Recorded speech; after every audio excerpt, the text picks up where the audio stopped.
Hi everyone, I am Nived. So in this video, we are going to do data extraction process using regex in RE framework. This tutorial is different from the other tutorial that we have done on RE framework because in our other tutorials we have done RE framework involving data tables, queues, etc. In this RE framework tutorial, we are actually using file systems. Okay, so let's discuss more about that. So before starting this tutorial, I would like to thank Sharath Raju for posting this challenge. And let's discuss the concepts that will be learned after doing this tutorial. The first most important concept that we will learn after this tutorial is how to work with RE framework involving file systems. That's the first most important concept that we will learn after this tutorial. The second most important concept that we will learn after doing this tutorial is the use of regular expression.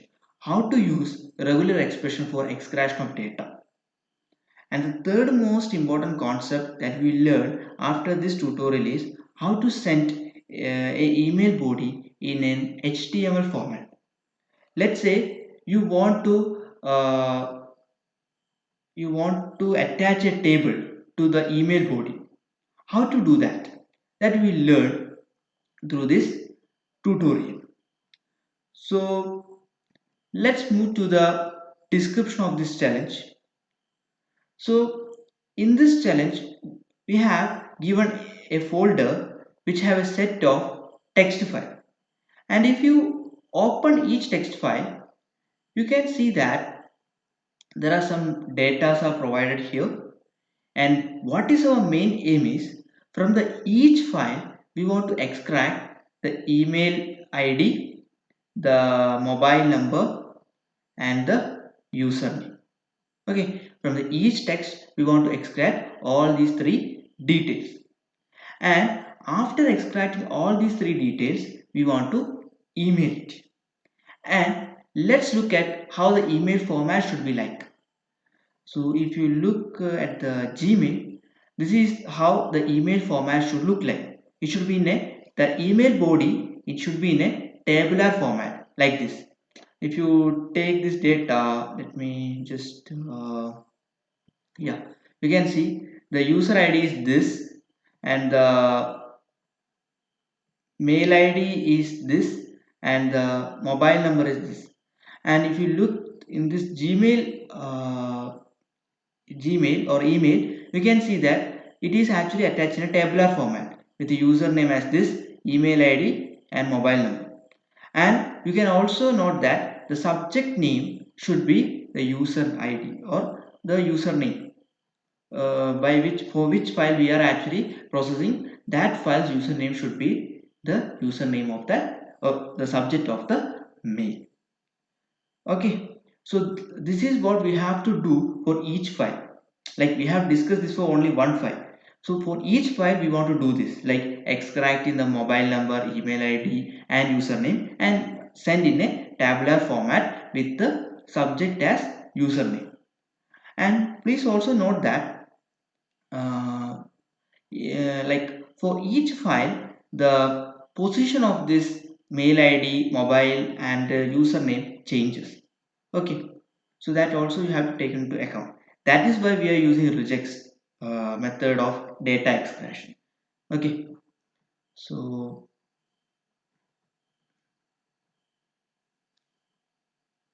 this is about the description of the challenge, like how to do or what to do in our tutorial. So let's start doing the tutorial. So first open the UiPath Studio, then click on Robotic Enterprise Framework and create a folder name. Let's say reframework. Let's reframework. Reframework. file system, save it in a specified folder. uh, let me save it here and click on create.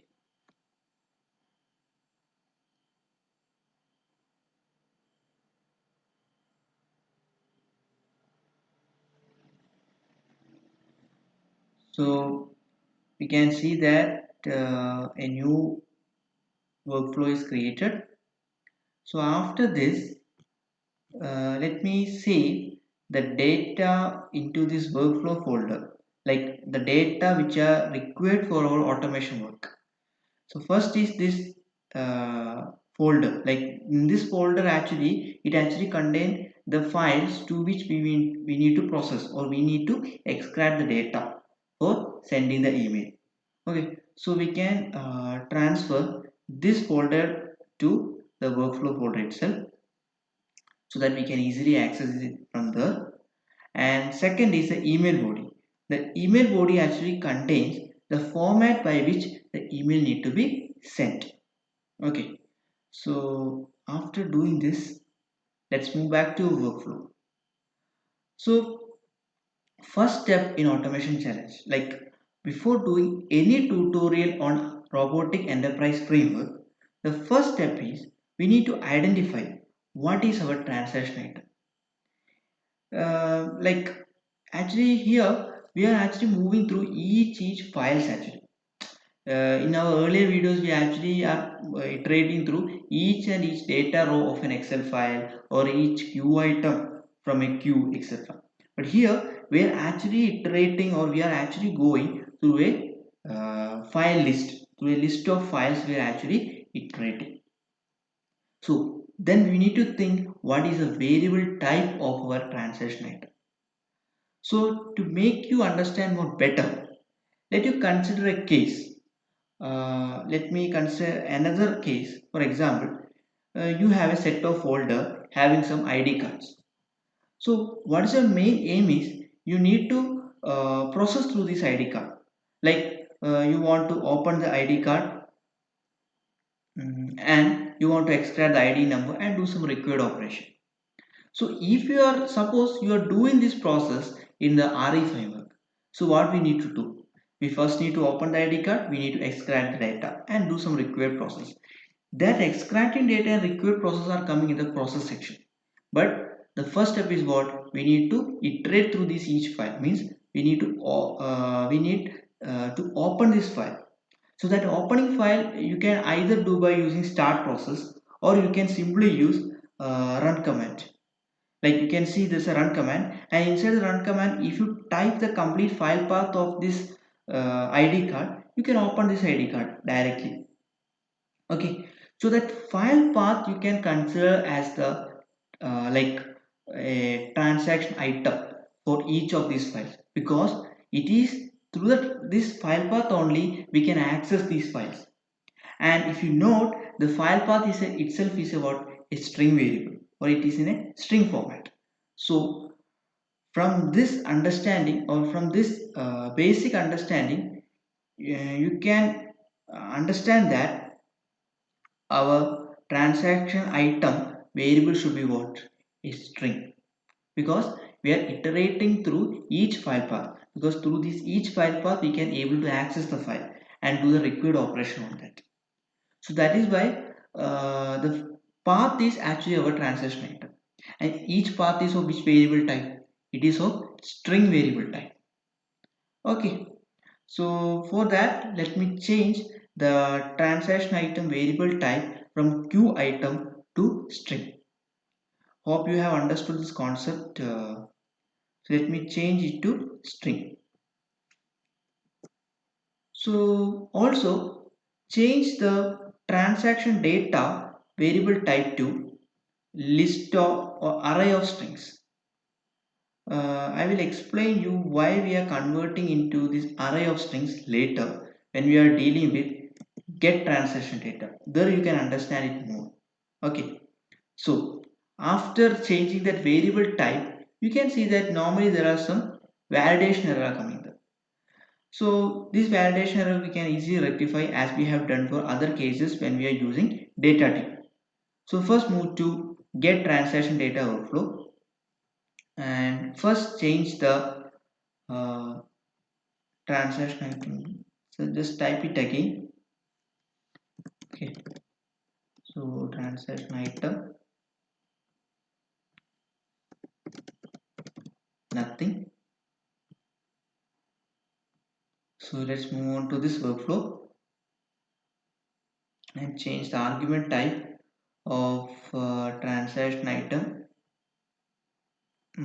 to string and transaction data to system of strings.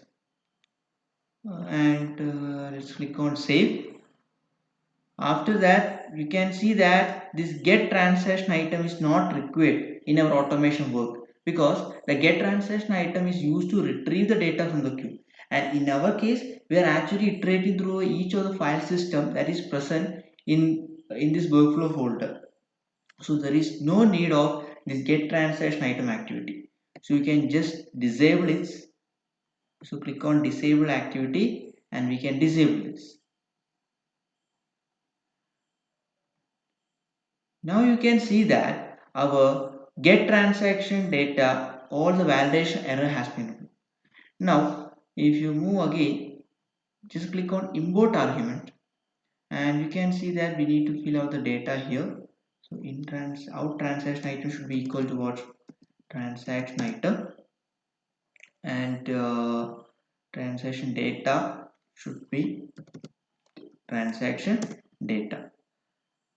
Click on OK. Now you can see all the validation error in this get transaction data workflow has been removed.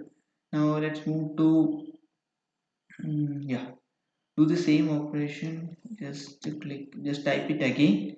So as to remove the validation error. So transaction item is equal to nothing, and okay. So we can see that all the validation error in the get transaction data state has been removed. Now let's move to process transactions state. In process transaction state, do the same thing. Change the argument type to string. Now click this on save. After that, let me move on to import argument and type here as transaction item. Click on OK. Let me check in the set transaction status workflow. Click on open workflow. Now here also change the argument of transaction item to string, and now you can see the validation error is thrown in success section, business exception and system exception. So what you need to do is you need to disable this activity because this section is used, or this if section is used when our transaction item is a queue item. So we don't need this. We can just disable this part. Click on disable activity or use Ctrl plus D for that. After that, click on save and then move to business exception and then do the same thing that we have done. Click on disable activity and click on save, and after that move to system exception, then click on disable activity for disabling this section, and after that click on disable activity here too. Okay, so we have disabled it successfully. So after this you can see that all the validation error has been removed in the set transaction status workflow. So if you go back, just click on import argument. Yeah, so click OK. Now you can see that all the validation error in the process transaction state also has been removed successfully. So this part is being done here. So we can now work with our tutorial. So before starting our tutorial, let me just go to in config Excel file to store some data like our folder path and also to set the maximum retry number. So first we can like store our folder path in this config dictionary. So you can give it a name, folder path, and since we know that our workflow like our this text files are present inside the workflow folder itself, so we can directly name give the name of the folder in which all these text files are stored as a inside the inside the config excel file.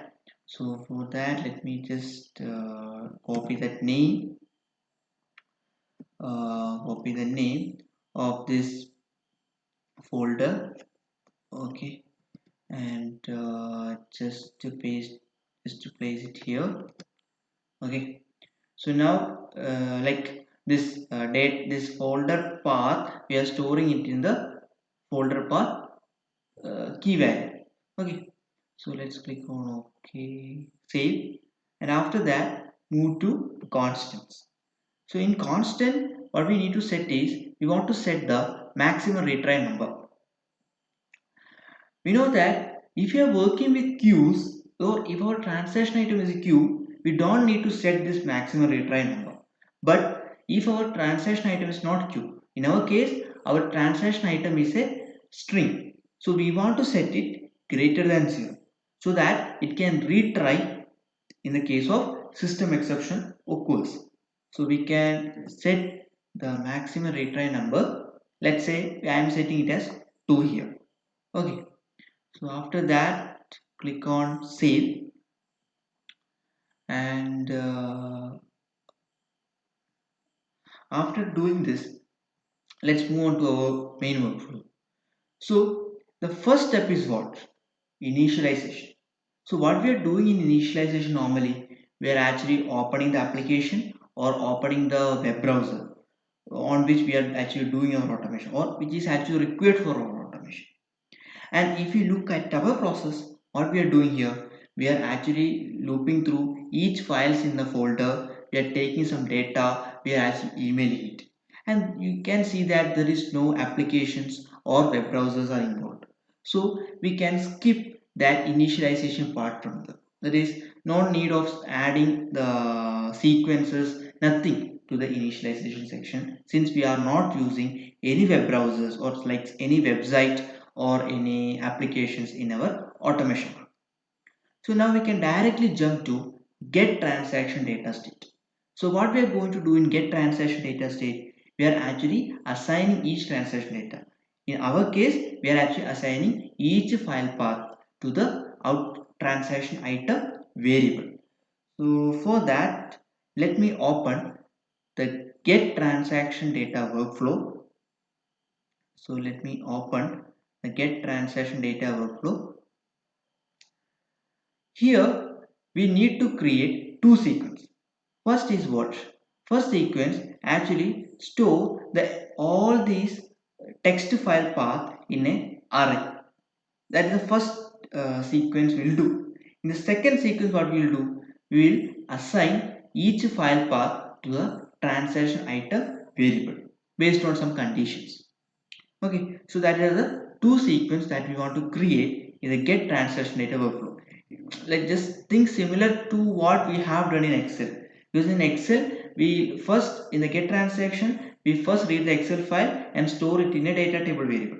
Here, what we are doing here is that we are actually storing all the file path in a array variable, and in second sequence we are actually from these array we are actually assigning the each file path to the transaction item, and this array actually contains the array of the file path or the collection of the file path. So next we can create two sequence. First sequence is what? So let me create the first sequence.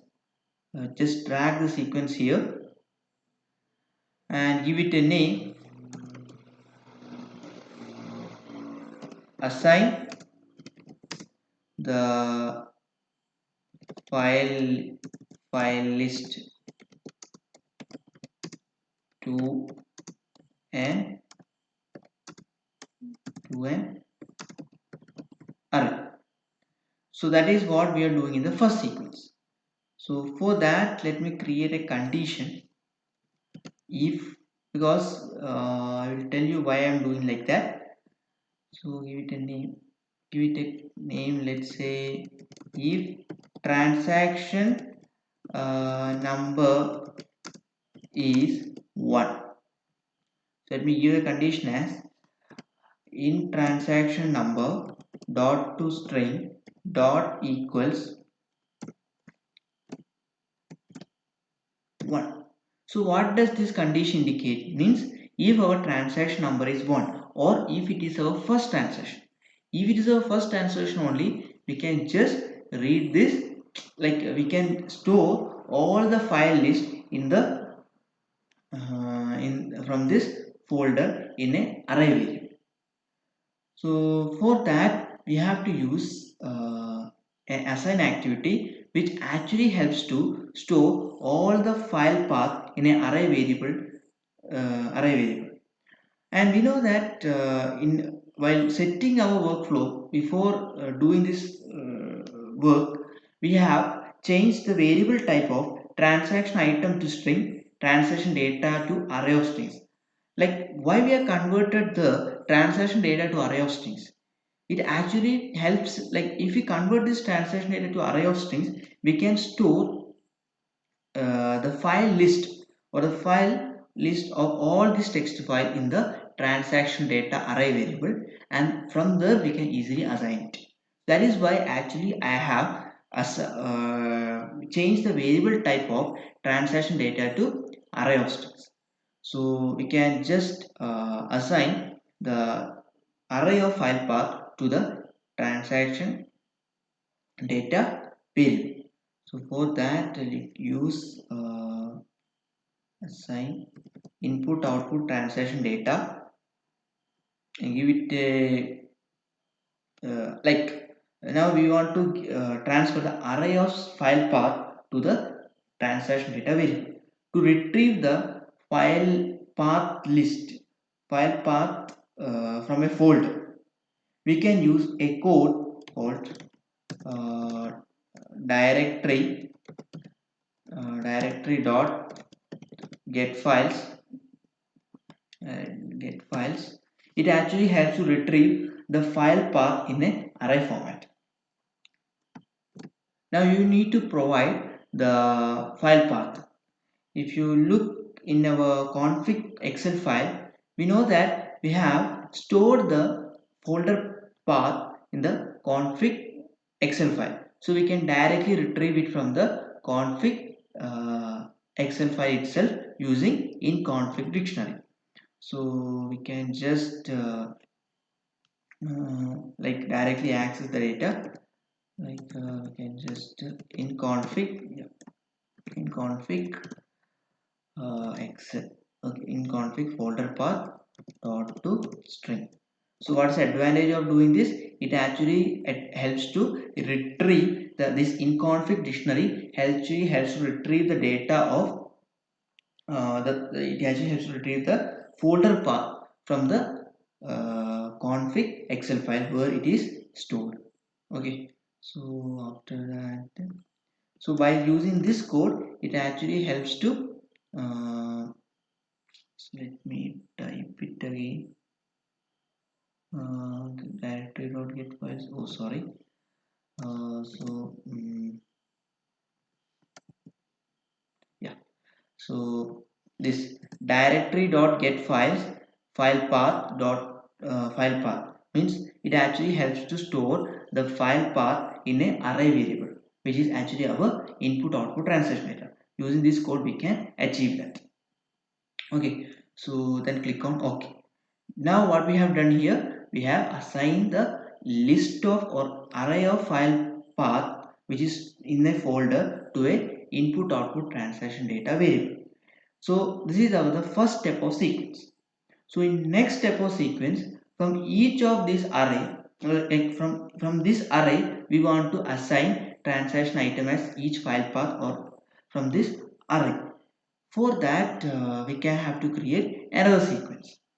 So just give it a name for this assign uh, file assign file path list to an array variable.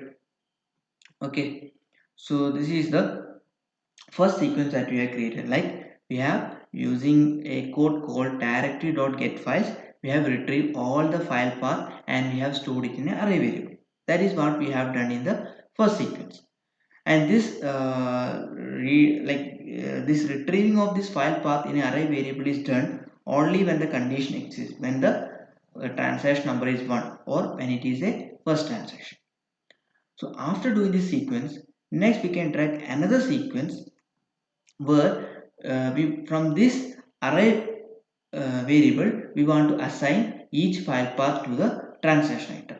So for that we can use another sequence, give it a name called assign transaction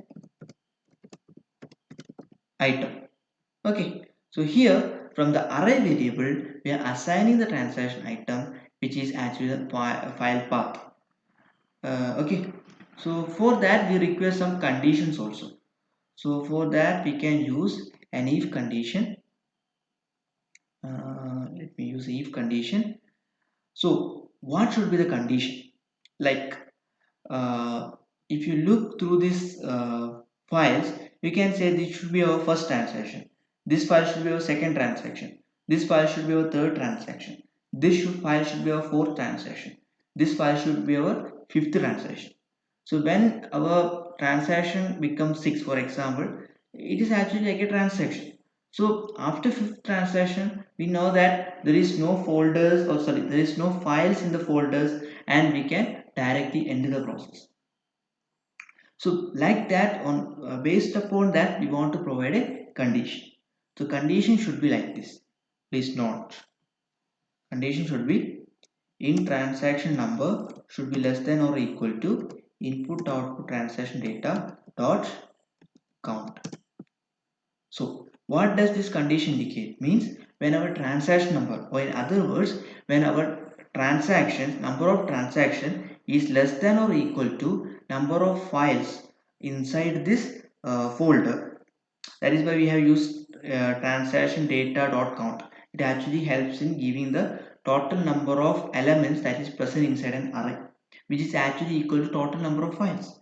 If it is less than or equal to the number of files path in the array variable, then we can assign the transaction item. Like if this condition exists, we can assign the transaction item. But if condition does not exist, for example, this is first transaction, this is second transaction, this is third transaction, this is fourth transaction, this is fifth transaction. But when sixth transaction comes, we know that there is no file inside this folder. So automatically what happens? Our process should end because if it comes to sixth transaction, it means that like our transaction has been or all files has been processed. So now we can directly move to end process to end all this process. Okay. So for that we can use like in the then condition means if this condition is true, we can assign the transaction item. For that we have to use an assign activity for assigning the file path. So we can give it as out transaction item should be equal to what? Input output transaction data. Give it a name. Let's say in transaction number -1. I will tell you why I have used in transaction number minus 1. The reason is that we know that our array elements actually are starting, like if you want to retrieve each value of array element, for example you want to retrieve the value of array element at the first position. How you retrieve the value of array element from the first position? Array 0, because the elements of inside array are indexed, starting index from what, 0 to something. So to retrieve the first element we require, we should provide array variable bracket 0. If you want to retrieve second variable or second element, you want to use array variable bracket 2.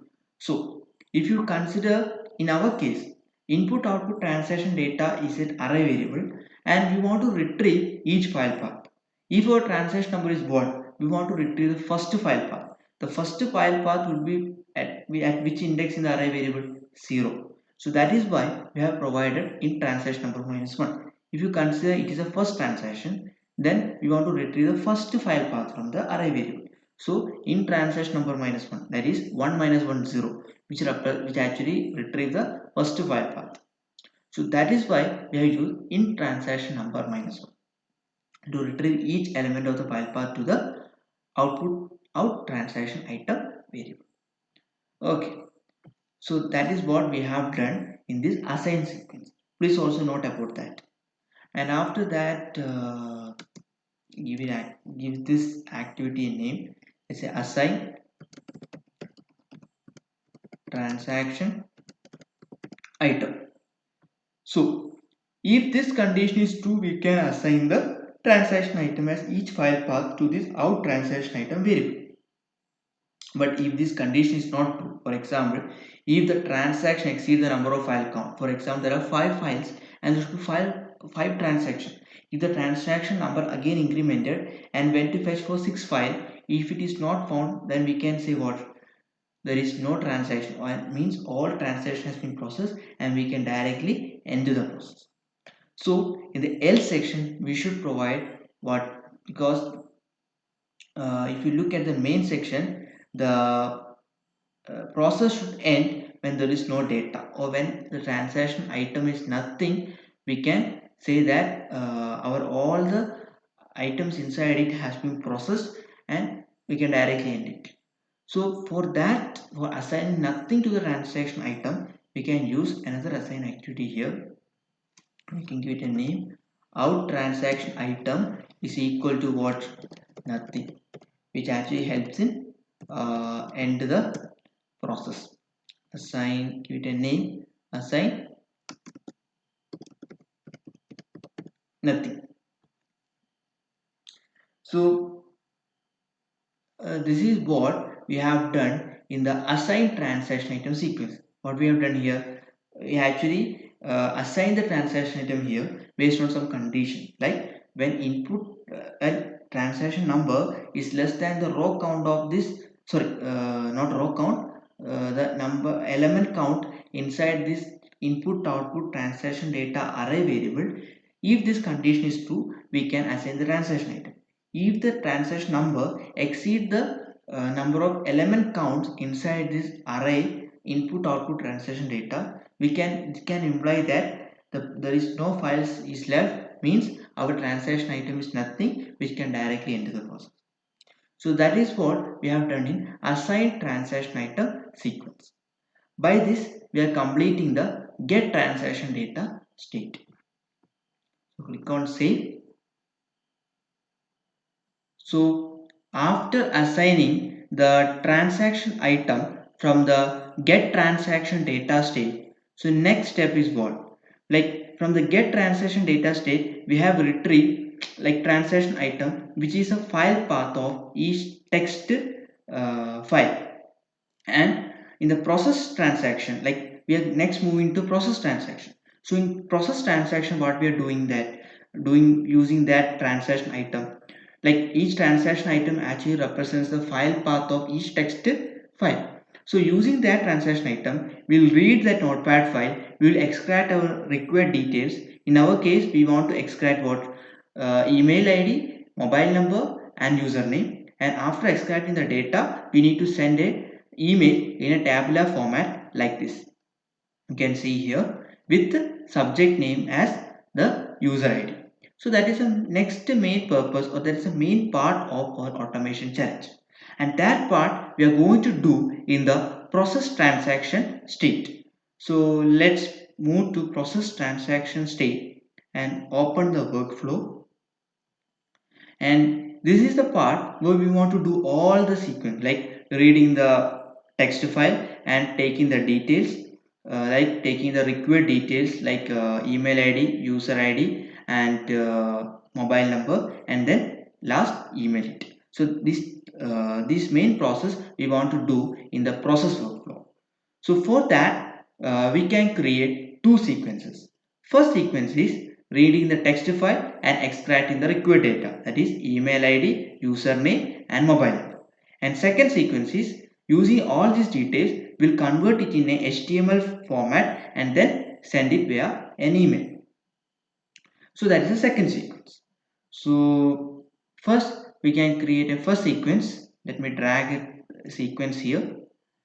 Give it a name. Let's say read text file and store in read the text file and extract the data. Okay, so that is the main aim of our sequence, that is reading the text file and extract the required data.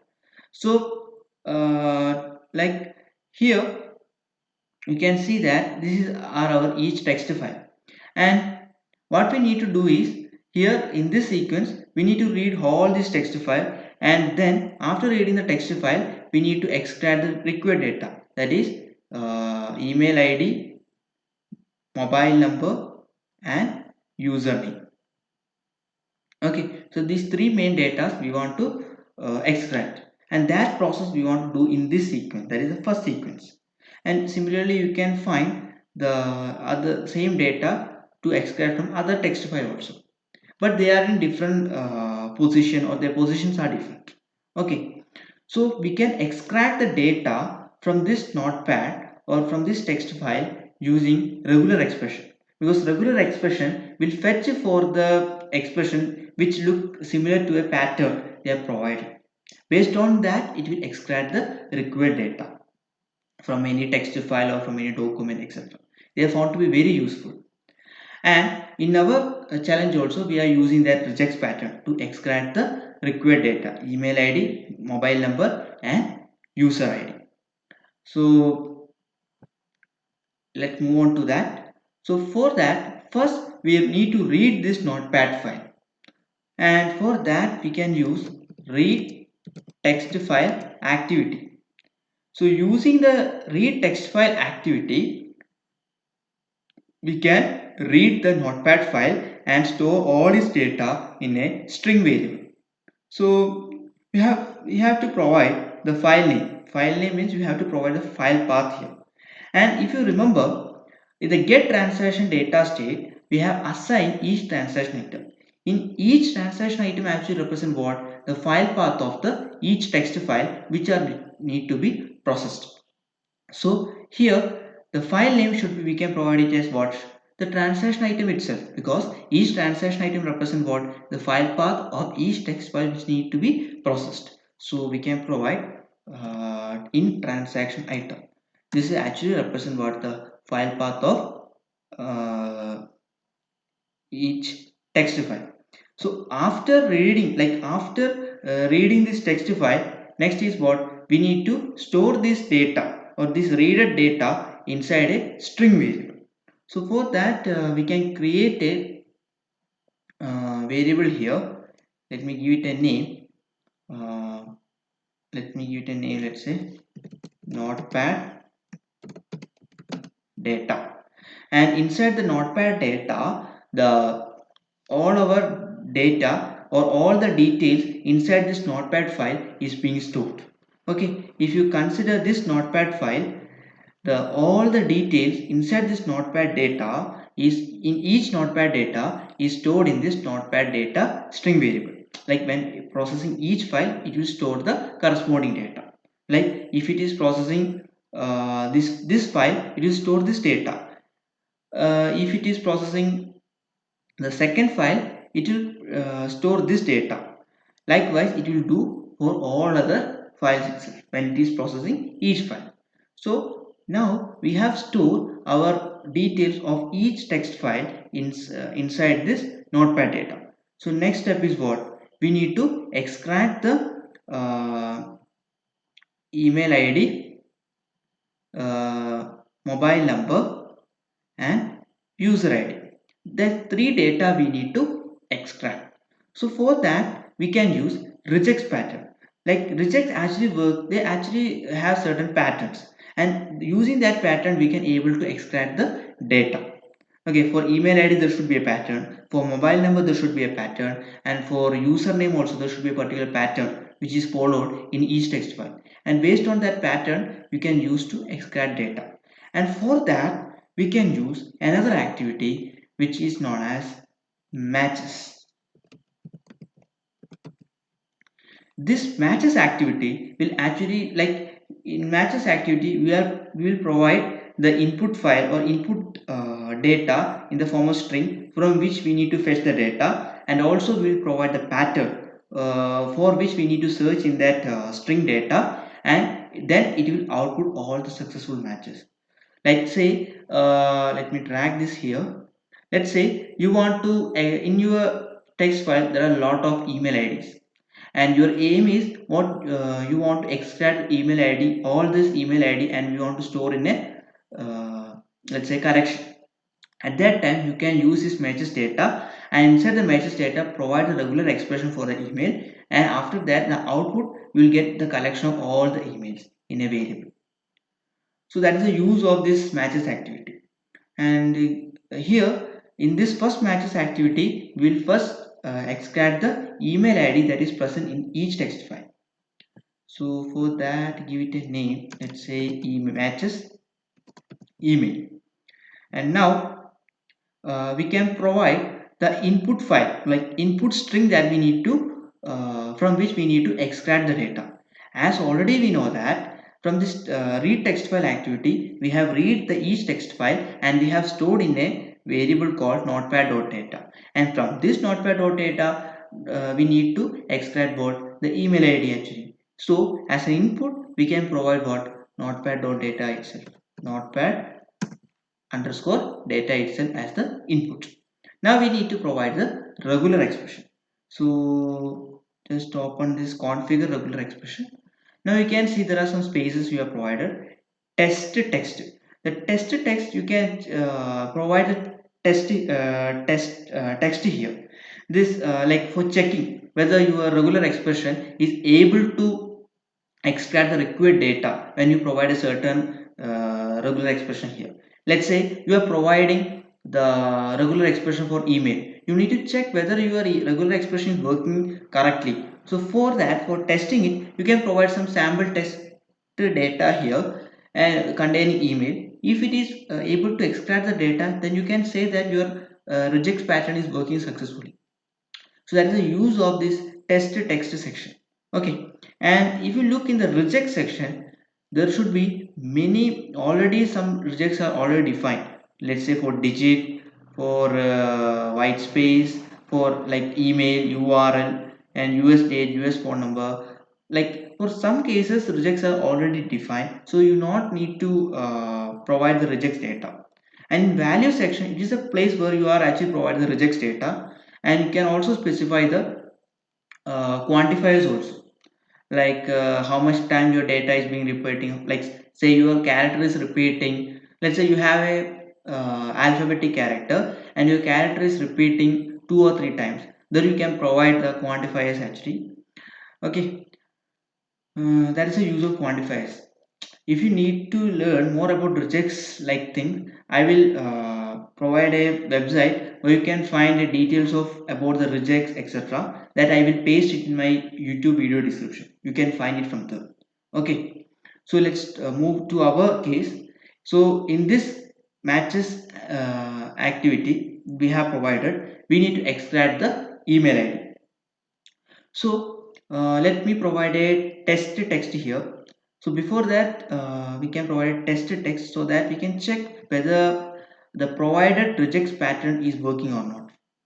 So let me just copy this. Okay, let me paste it here. Okay, this is our test text. So that is why for easy understanding all that is why I'm providing this test text for you, so that you can easily understand why we are using this test text. And if you provide a regular expression pattern here, is it able to we can easily see whether the data is being correctly extracted or not. So that's the advantage of using this test text. Okay, so our main aim is here what, to extract the email. So if you look in the reject section, you can find that already there are some reject pattern defined for email, url, us date, us phone number, etc. So if you provide email, now you can see correspondingly the value will be like reject pattern will be provided here. And if you just, this is a full expression, you can see this is actually the full expression of our regex pattern. Okay, and now you can see that when we provide, like when we select email as a reject, you can see that this section is highlighted, which actually indicate that our regex pattern is able to identify the email actually, because this is our required data that if we want to extract from the notepad file, one of the important data that we need to extract from the text file, and that has been extracted successfully. You can see here by using regex, it is able to extract data successfully, the email. Okay, so so this part of like extracting the email from the text file is being done. So we can just save it. Now now we need to store this result in a variable. It is actually a collection, because sometimes there may be more than one email. At the same time, when you're providing a particular pattern for email, it will actually extract the email which actually exactly matches our pattern, and it may be a collection of data itself, or like say it may be a collection of emails, etc. At that time we need to store them in a variable which may be a collection variable. So in the result section we can create a collection variable. Let's give it a name. Let's say emails. So let me check here. Yeah, so inside the email it actually store all the successful matches of this particular reject pattern. It is actually a collection, you can see here. It is actually a collection of all the matches of email. But in our case, if you look through each notepad text file, there will be only one email. You can look through this email also, in this text file also only one email will be there. If you look to the fourth file, yeah, you can find only one email. Okay, and if you look through this, you can only find one email. And if you have, like if you want to check whether for all this text file that we have provided, is this pattern is able to extract the email, you can actually like in the text section you can copy and paste your notepad data here, and you can check whether this pattern is able to extract the email data from all these text file very easier. So you can check that and you can verify it also. Okay, so from this matches email activity, you are able, by using a certain regular expression pattern of email, you are able to extract the email id from the notepad file or from the text file which is stored in a string variable notepad underscore data. So after extracting the email, so next is what we need to extract, what the uh, mobile number. For extracting the mobile number, we can use another matches activity. Okay, so another matches activity, but here this time we will provide the pattern for what, for extracting the mobile number. So give it a name, matches mobile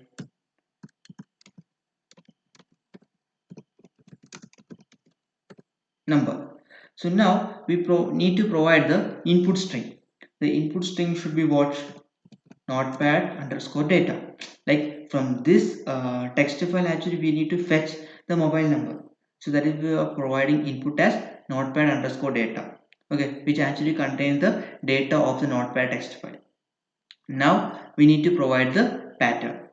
So if you go to configure regular expression, we can provide test text here, so that we can check whether our regular expression is able to extract the required data that we want, in our case the mobile number. So we can just copy one of the notepad file. Let me copy this notepad file data and let me paste it in the test text section. Now we need to extract what? We need to extract the mobile number.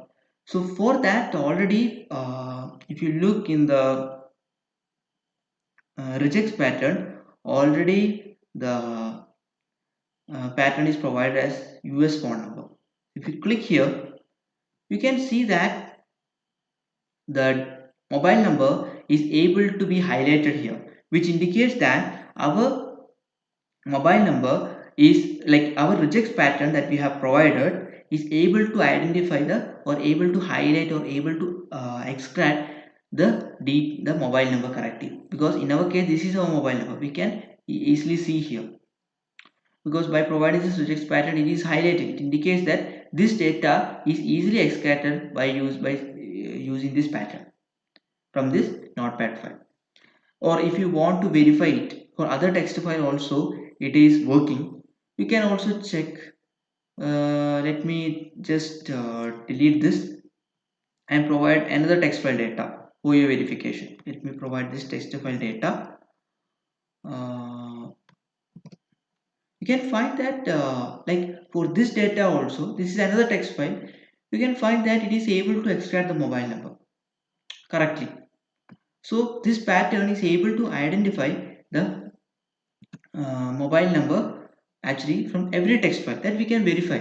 You can check it for every text file if you want for your verification, because only 5 text files are there. You can easily check it, so that you can understand, okay, whether our mobile number is able to extract from all these text file being provided. Okay, so this rejects US phone number is able to extract the required mobile number from the text file, and we click on save. Now we can store this result in a output variable, and this output variable will store all the successful matches of this particular regex pattern.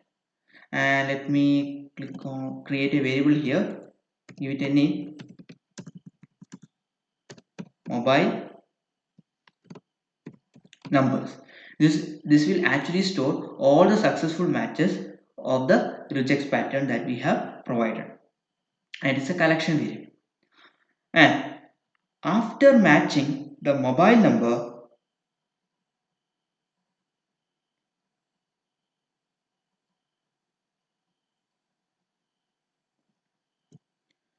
after matching the mobile number, next is what? We need to match what? Or we need to extract the username. For extracting the username, we have to develop our own regex pattern, I think, because it is not universal. So we can drag another matches activity, give it a name, matches username. We need to provide the input as what?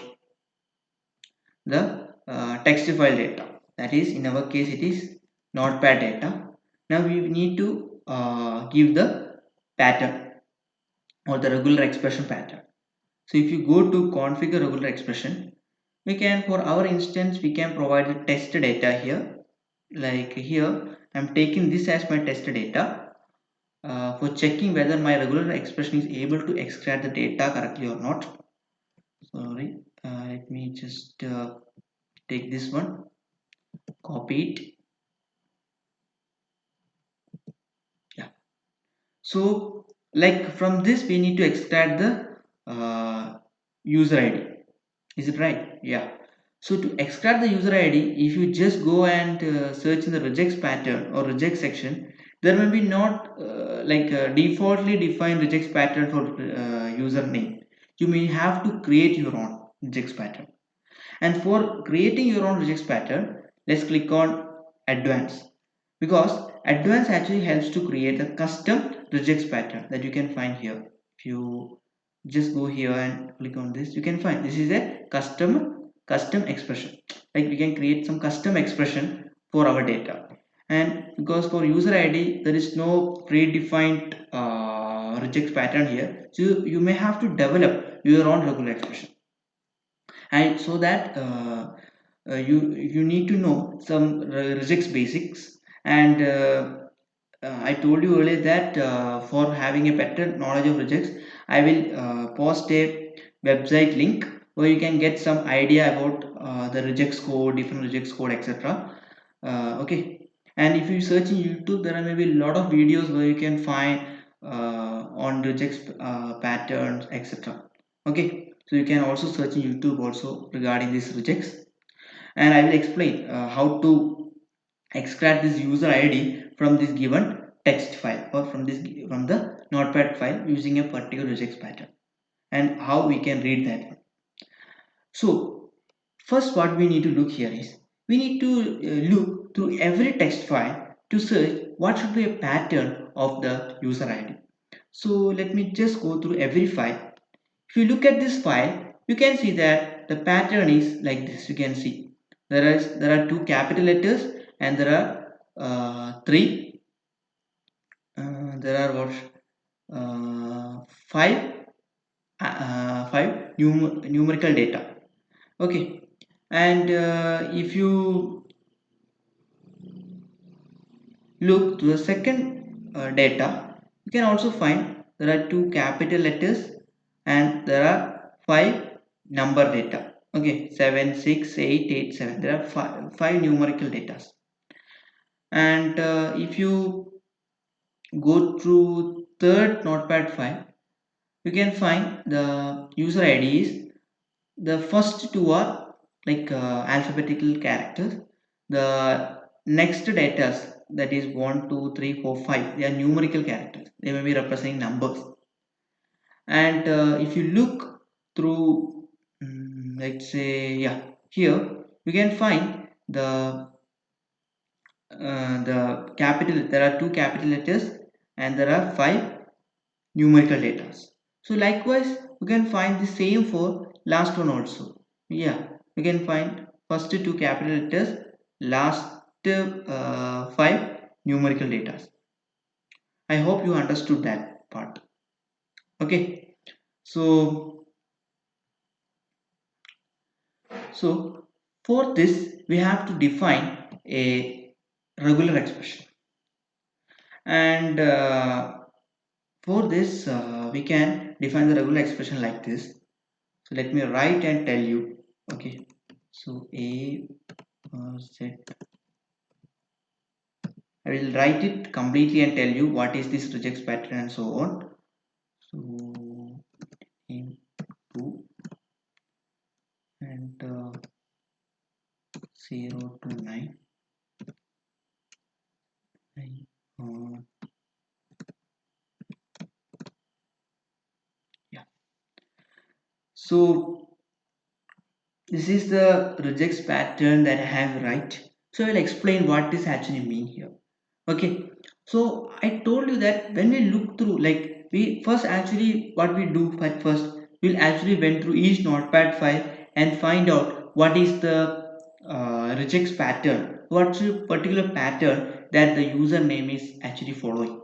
If you look at each username, you find that there are first two are capital letters, first two are capital alphabet, and last five are numerical data. Okay, so that is a common thing that you will find in every notepad file user name data. So that for that we have created this regex pattern. This regex pattern says that A to Z means A to Z actually represents like the alphabetic characters from A to Z. If there are two characters, like this two actually indicates this alphabetic characters, there should be two alphabetical characters plus there should be five numerical characters. That already has been satisfied here. You can see when you provide this regular expression, you can find that this number has been highlighted. So we can say that our regular expression that we have written is matching the data that we need to extract. Okay, so I will explain this regular expression now again. Means what does every word means? This A to Z. If you provide this close bracket here, this A to Z represent any character between capital A and capital Z. Means it should be capital letter. That A to this inside bracket represents actually single character. It denotes a single character between A to Z, which is in capital mode. When you use this curly bracket 2, it indicates that there should be two alphabetical capital characters. Okay, that is what this 2 actually represents. And when you provide again this closed bracket 0 to 9, it represents a it represents actually a numerical character from 0 to 9. And it actually represents a single numerical character from 0 to 9. But when you provide a curly bracket of 5, it indicates that there should be 5 numerical characters. So altogether what does it means that there should be a data like whose pattern is like this. It should have two capital alphabetic characters. Along with this it should have 5 numerical characters. So that is actually the pattern of our what the username. So this is actually what we have done here. And so when you provide this pattern, it is successfully able to identify what our user ID correctly. If you need to uh, check for other text file also, we can do it. Let me delete this and we take another, so that we can verify that our regular expression is matching all the like the text file correctly. Sorry. uh, yeah, let me extract this. And yeah, you can find that it is able to extract the user ID correctly. Okay, so for your further verification you can take another text file and check, because through checking itself you can have a better idea that your regex pattern is okay. Okay, yeah, it is able to extract the data. Okay, so from this what we can say, our regex pattern for extracting the user id also or username has been developed. And using this pattern it will actually extract the user id from this text file. Okay, so click on save. So now we need to store all this data, that is output of this data as a variable, and this variable should be collection. Means it will store all the possible successful matches of this regular expression pattern. Okay, so it is actually a collection variable. For example, if there are more than one string that actually matches exactly the same pattern, then it will actually store this data. Okay, so for that we can use a collection variable here, and we can create a collection variable, give it a name, user id. So this will actually store all the successful matches of of this particular pattern that is present inside this text file. And after extracting the username, like we have extracted what we have extracted the email, we have extracted the mobile number, we have extracted the username using regex pattern. So if you look through each text file, you can see that each text file actually contains only one email id, only one mobile number, and only one user id. Also, if you look through next text file, let's say this, you can find this, it only contains one email id, one mobile number, and one user id. You can just check it for other files also. Yes, you can find there is only one email id, one mobile number, one user id. So the same thing is happening for all other text files.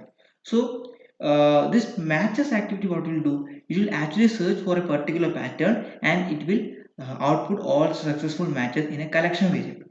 And So if you go through every text file, only one particular data is there. Like for if you want to match email, you will get only one email from that text file. If you want to match mobile number, you will get only one mobile number. If you want to get the username, you will get only one username from one text file. So in this collection variable, there should be only one element. So it is a collection variable. So we need to extract this element and we want to assign it to another variable. Okay. So for that we can use a multiple assign activity to assign these three items to a string variable, that is email, mobile number and username. For that let me create multiple assign activity, drag it here, and here we need to like assign email id, or like because this email id is stored in a match, like a list or a collection variable called emails. From this we want to extract our required email, but we know that only single email is there, so we can assign it to a string variable, let's say any email. Okay, likewise we can do it for mobile number and username. So for that we can create a variable which store our email data, email id, and its value should be what, like this email is actually what, a collection variable, and this collection variable only contain, like it will contain all the successful matches of the email from this text file. And we know that this text file only contain one email. For every text file, if you set, there should be always one email. And so this collection variable actually contain one element, so we need to extract that only one element from this collection variable. So for that we can use emails dot element at, it will actually search the element based on the index. Since there is only one variable, the index should be always what, 0. Okay, 0, and it should be converted to dot to string. Okay, since our email id variable is actually a what, it is actually a string variable, so that is why we have used dot to string here. Next what we can do, we can similarly we can assign mobile number to mobile number variable. We can create another variable which is as a string variable which can store this mobile number. For that we can create mobile number string variable which is actually store the required mobile number data from this uh, mobile number collection variable, mobile underscore numbers. So for that we can use mobile numbers dot element at, and also we know that in the case of mobile number also, if you look through every text file, there is only one mobile number. So in the collection variable mobile underscore numbers, there is only one collection element, and that is at what index, it is always at index 0. Okay, because like collection variables, the counting always starts from 0, because the 0 represents the first element in the collection, 1 represents the second element in the collection, and so on. So mobile number dot element at, we should provide what, the index. The index is at what, like the element is at what position or at what index, it is at 0th index, which means the first collection element, so we can provide 0 here. And since it should be converted to string, because our mobile number variable is actually what, a string, so we can use dot to string, which will actually convert it to string form. Then click on OK. So here we have assigned this mobile number with a value from this mobile numbers collection variable. Next is what we need to assign, we need to assign the user id. For that we can create another variable, like we can assign this user, like from this collection of user id variable we can assign the username. So for that we can store it in another variable called username, it in name user underscore name. Let me create user underscore name, give it a value. We know that our this matches username will actually store all its possible matches in this collection variable called user id. From this user ID, if you know that if you check in each and every text file, there should be only one user ID. So in this user ID collection variable, only there is one element present, and we want to retrieve that element. Okay, so for that we can use user ID dot element at, and what we want to provide index of the element here. We know that it has only one element inside this user ID collection variable, so its index should be what? 0. Its output, since we know that the variable or this element inside this collection variable should be stored inside the string variable user underscore name, we need to convert to string using which activity?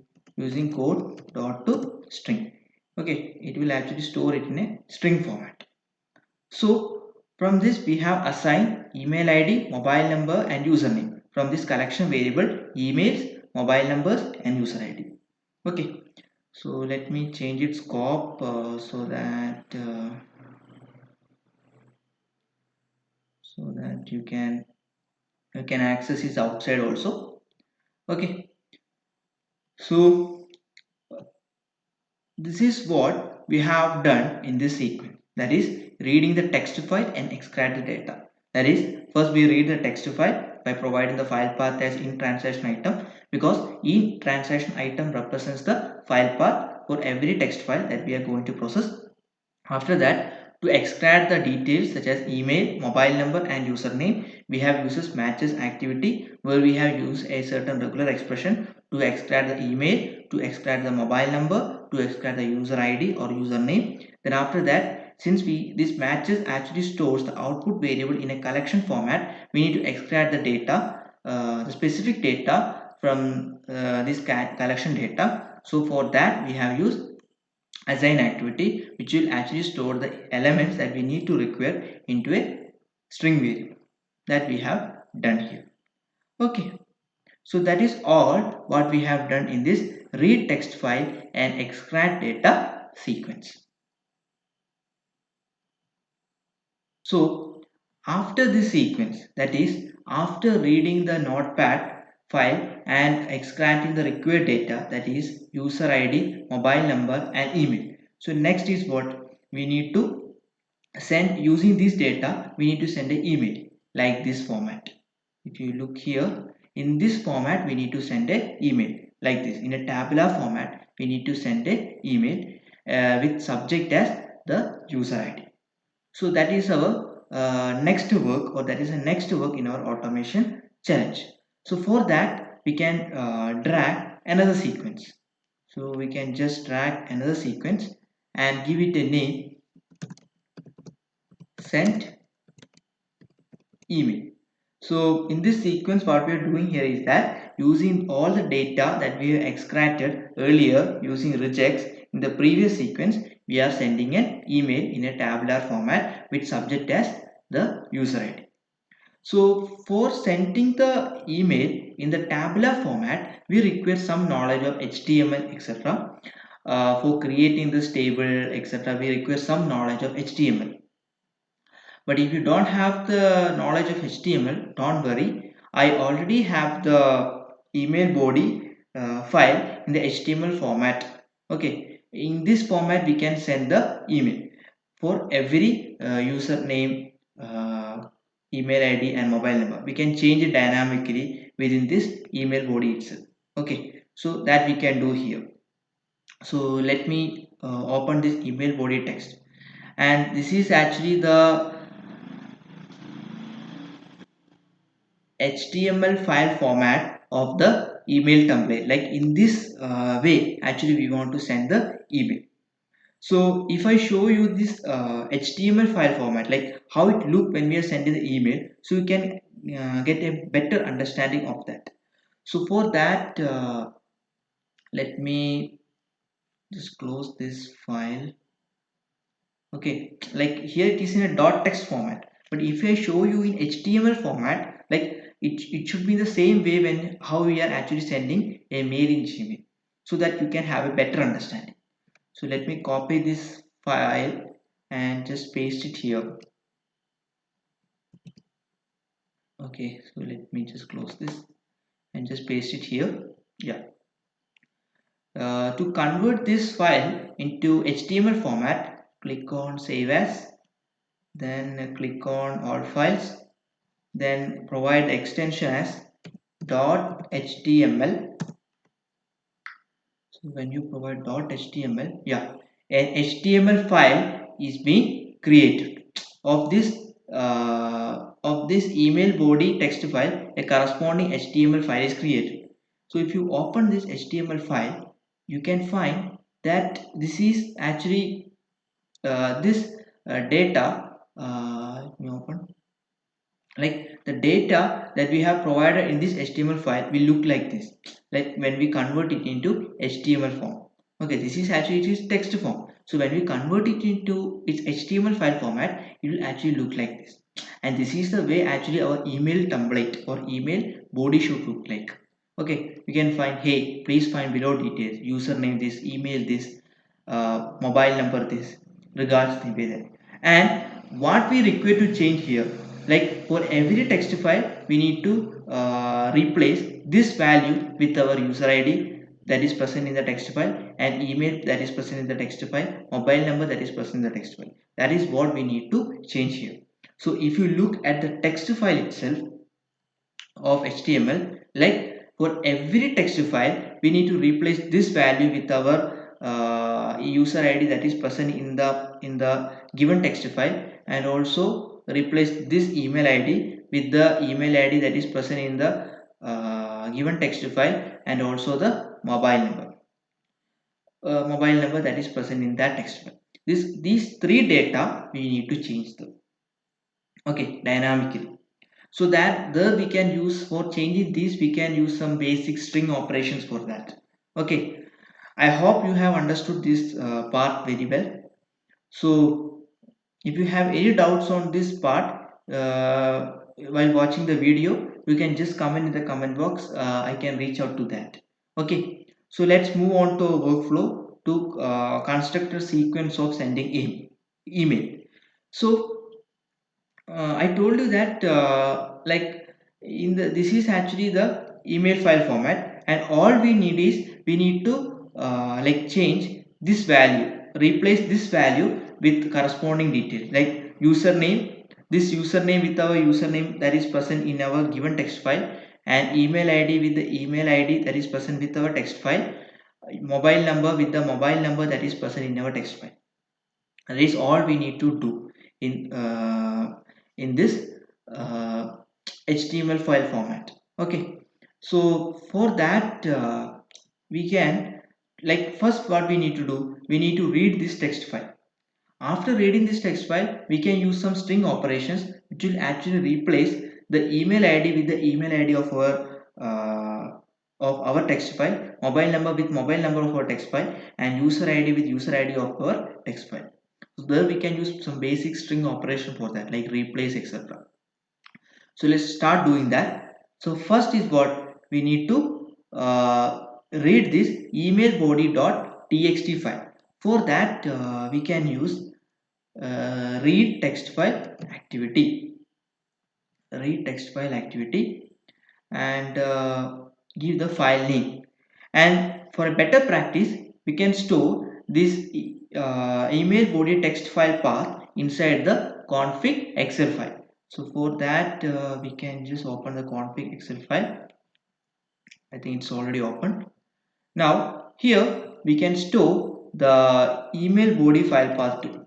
So email body file path, and here we need to provide the file path of the email body text file. And since we know that this email body file text file is present in the workflow folder itself, so there is only need of providing the file name itself here. So the file name we can directly provide here. Yeah, so let's copy the file name from here. So let's copy the file name. Yeah, we can copy the file name from here. email body dot txt, and let me copy paste it here. Okay, so let's click on save. uh, Let me shorten this name. Okay, so email body, that's enough. So email body. Okay, so now we can write the file name, and we have stored the file path actually inside the config dictionary, which can be accessed using in config dictionary. Okay, so for that we can use in config. The key name should be what? The key name should be email body. So key name should be email body. The output of this is an object. We need to convert to string, dot to string. Okay, so we are reading what? Here we are reading the email body. We are reading the email body.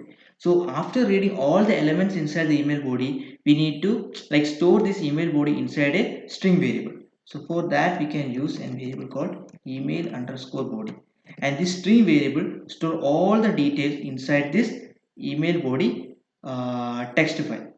Okay, so after storing all the details of this email body in a text variable called email underscore body, now what we need to do, like we know that the values, these values like user ID, this email ID, and the mobile number dynamically changes when it comes to every text file, because these values are not constant. This has to be changed. Like other values we can remain, like other part we can make it as same or constant, but these values are actually changing, these three values. So we have to make some like we have to use some normal string operations to replace these values.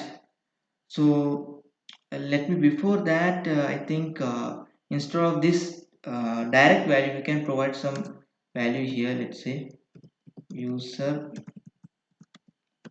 some value here, user id variable. So I can make it short. Okay, so email id uh, variable, and mobile, instead of mobile number value you can provide as mobile number variable.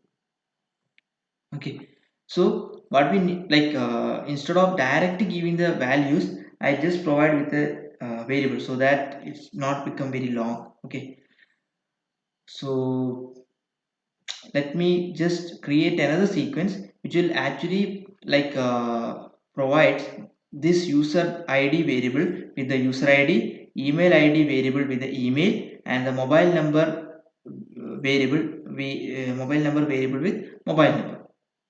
So for that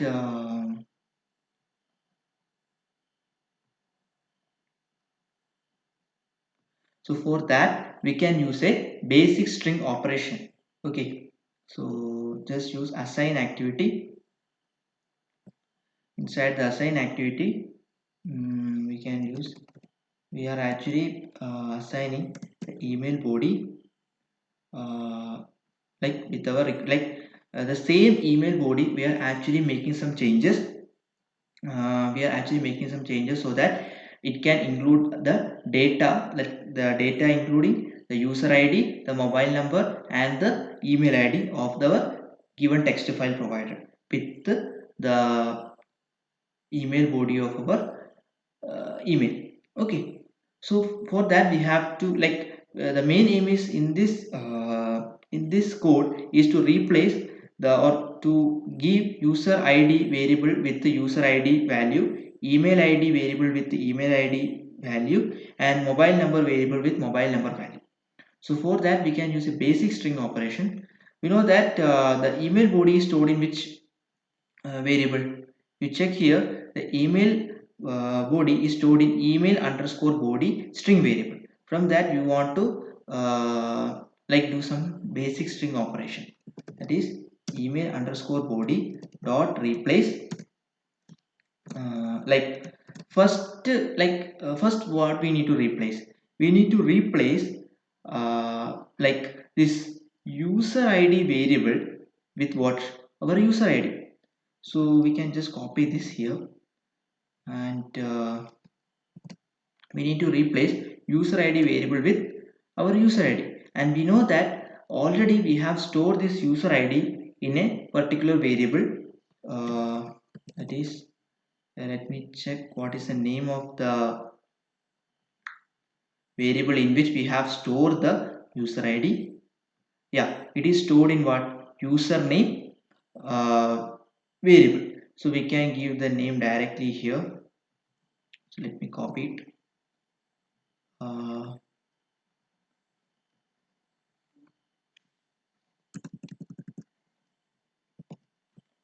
okay, so it will replace this string with username. Okay, so again we want to replace what? Like, after replacing the user id variable with our user id, next is what? We need to replace the email id variable with our email id. So for that we can use the same string replace operation, the string, by replacing this email id variable with our email id value. So we can use email id variable with the email id, email underscore id. Okay, so this will replace this value with our email id. Now what we need to replace? We need to replace the mobile number variable with our mobile number value. So for that we can use another string operation again, that is replace. What we need to replace here? We need to replace uh, the mobile number variable with what value? We need to verify it with, replace it with mobile number variable. Okay, so by this we actually have modified our email body, and we have stored this email body in a variable. We have actually like modified our email body by with our email id, mobile number and username variable. Okay, so after assigning this, like give it a name, assign, or give it a name, modify email body with data extract. Okay, so we have modified our email body with our data extractor, that is email id, mobile number and username. So after this what we need to do? We can use a message activity to, or mail activity to send a email. Okay, so for that we can use smtp. Smtp, I think we need to install the package of mail message activity. So for that, click on all packages and go to search for uh, mail message activity. In mail features, yeah, uipath.mail.activity. Install it. Click on save.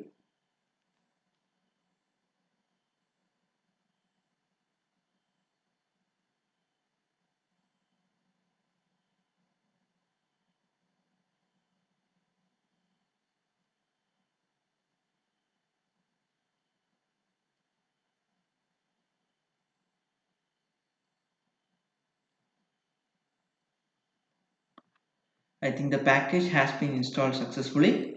So let's search for SMTP mail message activity. There are different mail message activity. Mostly I use SMTP mail message activity. So now we want to provide the details. First, the details of the sender, subject and body. Okay, so the sender can just, I'm just creating a variable which actually stores the sender email ID. And a subject. What should be the subject? If you look at the email ID, sample email ID provided, the subject should be our username. So it should be the subject should be always the username of the text file which we are processing. So we know that the username is stored in which variable? User underscore name variable. So we can specify that variable here, user underscore name. Now the text or the email body, already we have created the email body, or like we have read the email body which is actually stored in a text file. Then we modified it with our values of username, mobile number and user id, and that email body we can attach it here, but we want to make some modifications because email body. But then since we know that we want to send this mail in HTML format, like in that, like we have some table here, so we want to make the table to be appear in the body of the email. For that we can click on option is body HTML. This will actually convert the HTML, because this email body is a text file which is actually in HTML format. When you click on is body HTML option, it will actually convert your this HTML tag everything into the uh, tabular format or the data that we require. Like it is, because in the notepad it is showing in a tabular format. Like we have typed the HTML code for a table along with some bodies like hi, please find this. Okay, along main part is the table. So that table, for that creating the table, we have created a HTML code. That table will appear if you click on is body HTML. Okay, so after doing this, we want to specify the port number. Port number is always 465 for Gmail, and you want to specify server. In my case, I am using a Gmail, so the server for this is smtp.gmail.com, smtp.gmail.com, and next we want to provide our email from which we want to send the email to the sender. So we need to provide email account details, that is email and password here. That what I am storing it in a variable, email and password, email and password. Okay, so so give it a name, let's say send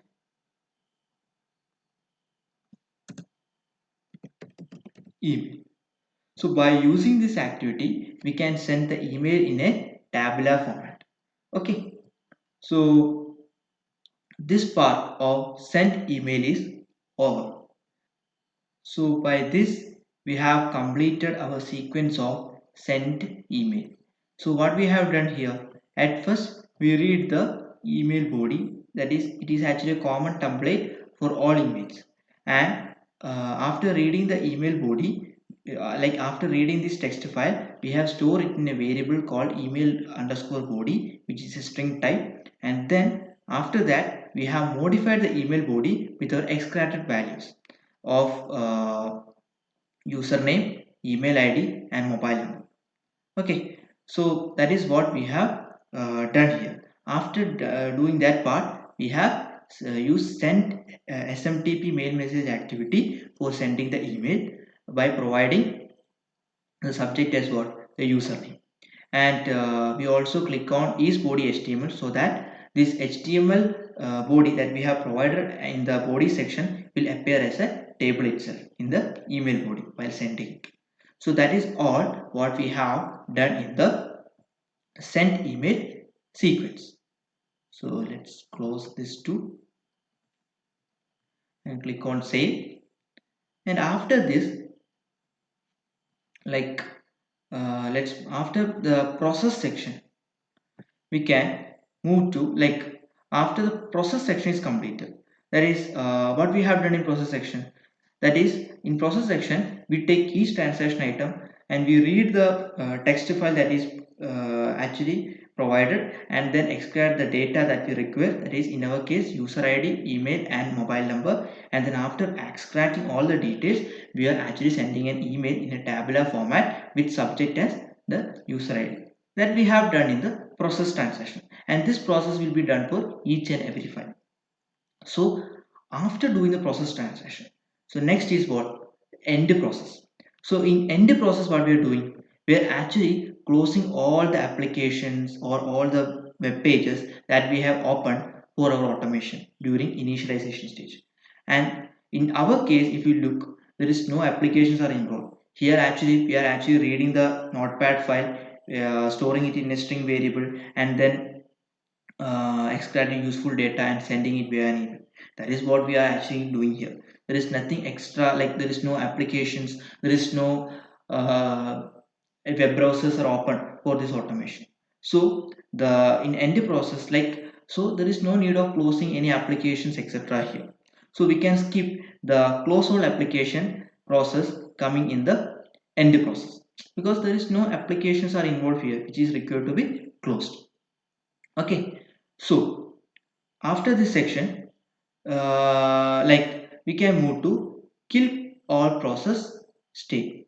So in kill all process state, what we are doing, we are actually killing the process that we are actually using in our system. Okay, so actually we can use kill process activity to kill some process. So kill process. So using this process, it will actually kill the process. So the advantage of this kill all process XML file is it will actually close the process which are currently running.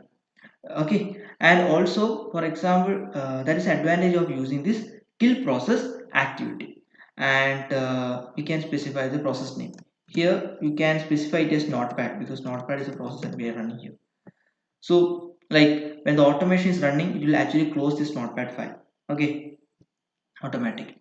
So that's the advantage of this. Actually, it is an optional here to give. Can give or give not. That's your option. Okay. So kill process. So after doing the kill or process sequence, so I think we have completed our workflow on data extraction process using regex in robotic enterprise framework. Okay, so let's summarize what we have done here. So actually, what is the main aim of our automation challenge? Our main aim of our automation challenge is to that is to extract the to extract what to extract the email ID, the mobile number, and username from each text file and email in which format, in a tabular format with the subject as user ID. So that is the main aim of our automation challenge. For doing that, first we can move to like initialization state. But we know that there is no applications, no web browsers actually involved in our automation. So there is no need of creating a sequence to open an application or any web browser in the initialization state. We can completely avoid that part. Okay, or we can skip that part. So next we can move toward get transaction data state. So in get transaction data state, if you open the get transaction data workflow, you can see we have created two sequences. If you look through the first sequence, you can see we have provided a if condition. What is the if condition? If the transaction number is 1, which indicates that if it is our first transaction, then we can do this process, that is assigning the file path list to an array variable, that is assigning the file path list to the file path list of this folder to an array variable, that is input output transaction data, which is a array here, string array here. Okay, so that is what we are assigning in this sequence. It is actually done only when our transaction number is 1 or when it is a first transaction. So after assigning this transaction data with a string array of file path, next is we need to assign the transaction item. For assigning the transaction item, we have provided a condition. What is the condition? If the transaction number is less than the element count of the transaction data array variable, like if our transaction number, let's say there are 5 files inside this folder, and if our transaction number, let's say, is 6, what happens? It is greater than the element count of this transaction data array variable. So at the same time, what happened? We can assign transaction item as nothing. But if it is less, for example, if the element count is 5 and transaction number is 4, we can assign the transaction item like this. You can see here, input output transaction number minus 1. Okay, so like for example, if it is our first transaction, we need to extract the first file. So the first file will be at the index what? 0th index. So that is why we have provided in transaction number minus 1. So this is what we have done in the get transaction data state. So after moving from get transaction data state, we have moved to process transaction. In process transaction, what we have done, in the get transaction data state, we have retrieved each transaction item. Each transaction item actually contains the file path of a text file which are to be processed every time. So what we have done in this process workflow, we have created two sequences. First is reading the text file and extracting the data, and second sequence is send email. So in read a text file and extract data, what we have done, like if you look through the transaction item, it is actually a file path. So what we done here is using read text file activity, we have read the text file. Okay, providing this in transaction item as the file path. So and we store it in a output variable, string variable called notepad underscore data. After storing this variable, our main aim is what? From each text file, we need to extract the email ID, the mobile number, and the user ID. For that, we have used reject expression or regular expression for this, which actually extract. You can see here it will actually using this matches activity, it will extract the email. Using this activity, it will actually extract the mobile number. Using this, it will actually extract what? The user ID. Okay, from that text file, and store, and after extracting all the details, it will store in a collection variable. Like if it here it's stored in email collection variable, here it is stored in mobile number collection variable, here it will store in user ID collection variable. And now after storing these data in collection variable, now we want to assign this to the string variable, email ID, mobile number, and username. Because if you look through every text file, there should be only one email, there should be only one mobile number, there should be only one username. So that from these collection variables, which is an output of this matches activity, we need to assign it to a string variable, so that we can write it to our email body which is to be sent. So that is why we are assigning it here, like email ID for storing the email ID from the emails collection variable, mobile number variable which actually stores the mobile number from the mobile number collection variable, username variable, string variable which will actually stores the username from the user ID collection variable. So after doing this sequence, we will get the required data which is to be sent. So next step is what? We need to send the email. For sending the email, for your easy work, I have provided the email body HTML file format. And what we need to do here is, you need to assign the variables dynamically. Like we need to replace the user ID variable with the user ID, you need to replace the email ID variable with email ID, and you need to replace the mobile number variable with mobile number. So that is what we want to do here. So for that, first what we read the email body, this file, and store it in the email underscore body string variable.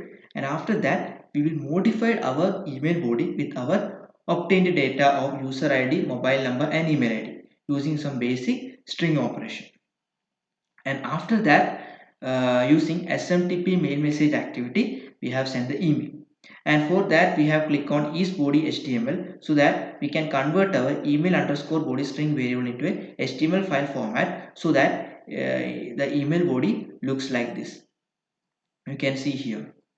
Okay, so that is what we have done in the process section. So after doing the process section, we can move to end process. But we know that in end process, we are actually closing all the applications, all the web browsers that are involved in our workflow. But we know that here there is no applications or web browsers are involved regarding our automation. So we can clearly neglect this process because there is no applications or web browsers are open in the initialization stage. So we can completely avoid this. And next we went to kill all process, which will actually kill the processes that are used in our workflow. So that is all what we have done in the in this workflow. Okay, before running the workflow, please close all the Excel files and notepad that we have opened. Let me close this too, and let's see the work. Let's run the workflow to see whether it is working fine or not.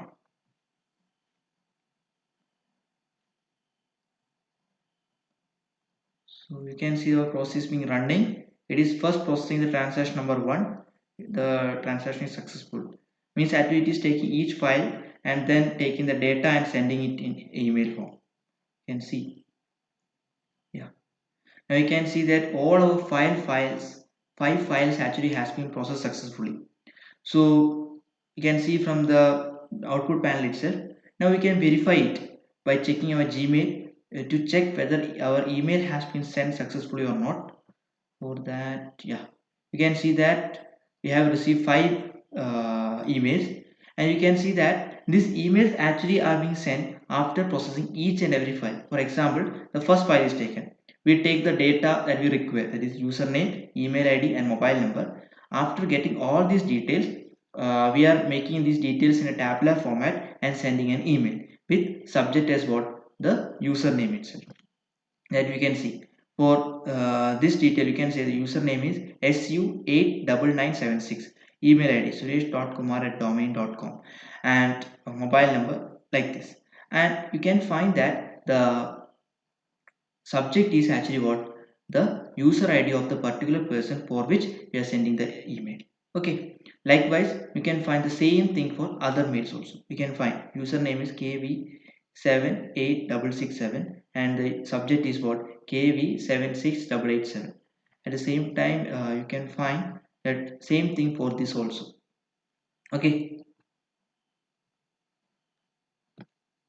yeah,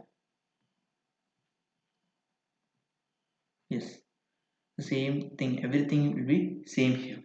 Okay, so after doing this, we can say that our workflow, that is RE framework file system workflow, has been run very successfully. So I hope you have understand the concepts and the steps that are required to do this tutorial.